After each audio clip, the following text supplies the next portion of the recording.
ఏదో ఒక ఎలక్షన్ గెలిచిర్రు మొన్న అడిమారి గుడి దెబ్బల ఊరూరికి రేషన్ బియ్యం మంచి తలంబ్రాలని దానికి ఒక కథ పెట్టి నేను చెప్పేది కరెక్టా కాదా? మీరేమైనా నిజంగా వచ్చినాయి అనుకుంటున్నాయి? అయోధ్య లేదు, ఏం లేదు.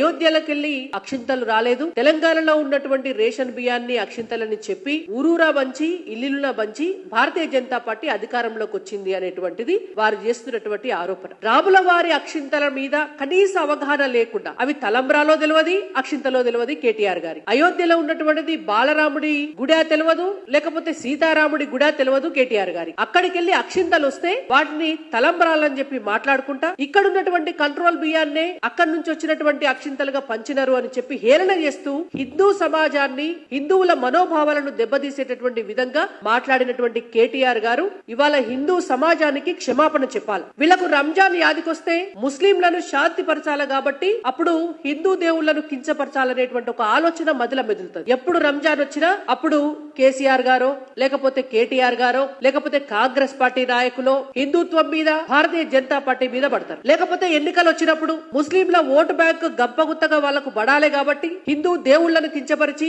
హిందువుల మనోభావాలను కించపరిస్తే వాళ్లకు ఓట్లు వస్తాయి ముస్లింలయ్యి అనేటువంటి ఒక రాజకీయ కుట్రతోటి నిన్న కేటీఆర్ గారు కూడా మాట్లాడినటువంటి మాటలు. దేశమంతా కూడా పార్టీలకు అతీతంగా హిందూ బిడ్డలందరూ కూడా కలిసి 500 సంవత్సరాలైనా కూడా రాముడికి గుడి లేకపోతే ఆ గుడిని కట్టుకుంటున్నటువంటి సందర్భంగా పార్టీలకు అతీతంగా కూడా అనేక మంది తమకు తోచిన విరాళాలు ఇచ్చి నిర్మించుకున్నటువంటి ఒక గుడి కోసం ఆ దేవుడి అక్షింతలు నెత్తి మీద వేసుకుంటే ఆ ఆశీర్వాదం మనకు లభిస్తుంది అనేటువంటి ఒక ఆశతోటి ఒక పండగ చేసుకుంటే వీరి వల్ల హేళన చేసి మాట్లాడుతున్నారు.